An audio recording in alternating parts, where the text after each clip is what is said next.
Hi friends, अनिता's किचनमध्ये तुमचं स्वागत आहे। आज आपण व्लॉग काढलेला आहे छोटासा। गावाकडील एक निसर्गरम्य वातावरण खूपच छान। आमच्या गावातील जो आमच्या शेतात वगैरे झाडं लावलेले आहेत वगैरे त्याचा मी आज व्लॉग काढलेला आहे। तर ही बघा नारळाची आंब्याची झाडं आहेत, बाजरीची रोपं आहेत आणि हे मी लावलेले एक लिंबाचं झाड आहे आणि त्याच्या बाजूला काही आंब्यांची झाडं आहेत। हे रताळीचे वेल आहेत। हे सगळं आमच्या शेतात आम्ही केलेले आहे। कलमी आंब्यांची रोपं लावलेली होती, ते आता थोडी मोठी झालेली आहेत। केळीची झाडं ही बघा, ह्याला फळं येतात छोटी हिरवी, त्याची आम्ही भाजी बनवतो।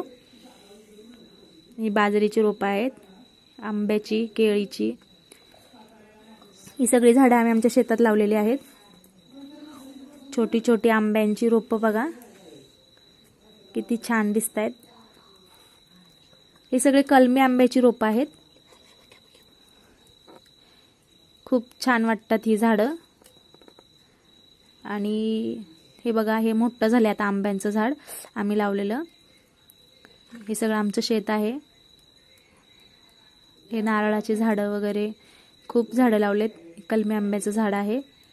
हे बाजरीचं रोप आहे। हे बाजरीचीच रोपं आहेत सगळे। आणि हा आहे पावटा। पावटा लावलेला आम्ही, तो आता मोठा झालेला आहे। त्याला वालही बोलतात। त्याला आता फुलं आलेली आहेत, आता थोड्या दिवसांनी त्याला शेंगाही येतील। आणि हे आंब्याची आणि नारळाची अजून झाडं आहेत बाजूला। आणि ही लालची फुलं दिसत आहेत, हा तेरडा आहे।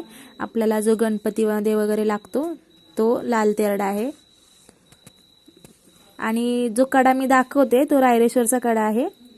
त्या ठिकाणी छत्रपती शिवाजी महाराजांनी स्वराज्य स्थापनेची शपथ घेतलेली।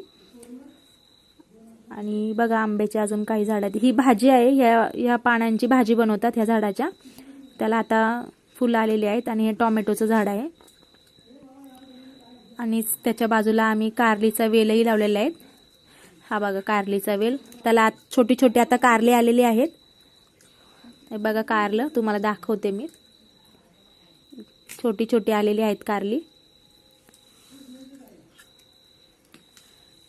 आणि काही फुलंच आहेत त्याला अजून।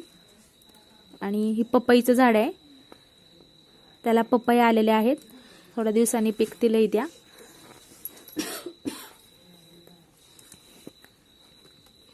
हे आंब्याचं, हा पण कलमी आंबा आहे, हा मोठा झालेला आहे। आणि हे लिंबाचं झाड आहे बघा, हे पहिलं लावलेलं होतं, त्याला लिंबही येतात आता, मोठी मोठी लिंब येतात आता। हे बघा हा लिंबू आहे एक, त्याला आतमध्ये खूप सारे आलेत। हे गुलाब आहे, मी गुलाबाचं झाड लावलेलं। तो बघा मी परत दाखवते, हा रायरेश्वरचा कडा आहे। आणि त्याच्या बाजूलाच एक केंजळगड आहे, तो केंजळगड आहे। आणि त्याच्या बाजूला रायरेश्वर।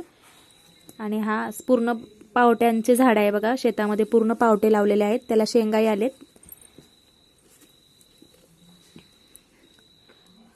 आणि बघा आमच्या रस्त्याच्या बाजूने असे झाडं आहेत।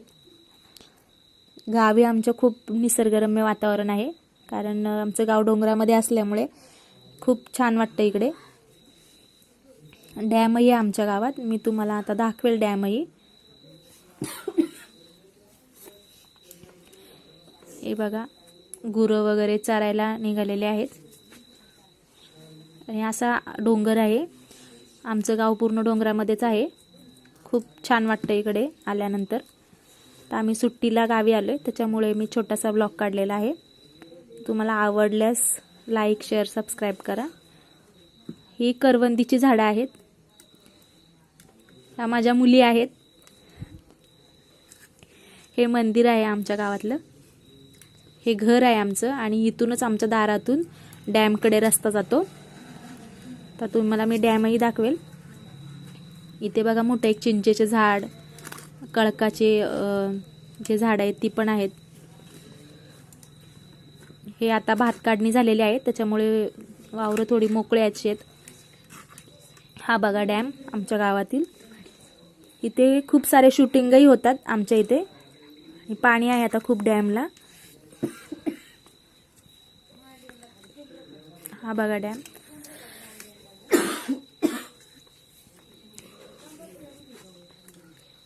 आता सनसेट होत असल्यामुळे थोडा व्ह्यू कमी दिसेल तुम्हाला. हे बघा डॅमवर माझ्या मुली बसलेल्या आहेत, थोड्या मस्ती करतायत त्या. खूप मस्त म्हणजे छान आहे आमच्या इकडे. पूर्ण डोंगर आहे पुढे, पूर्ण म्हणजे छान निसर्गरम्य वातावरण आहे. खूप इथे शूटिंग वगैरे खूप होतात आणि हे आमच्या इकडे पर्यटन स्थळ असल्यामुळे खूप म्हणजे टुरिस्ट पण येत असतात पाहायला. हा बघा डोंगर पूर्ण पूर्ण आमचं डोंगर भागच आहे आणि इथे आमचं डोंगरातच गाव आहे. माझ्या मुलींची मस्ती चाललेली आहे, थोड्या खेळत आहेत त्या पाण्याबरोबर.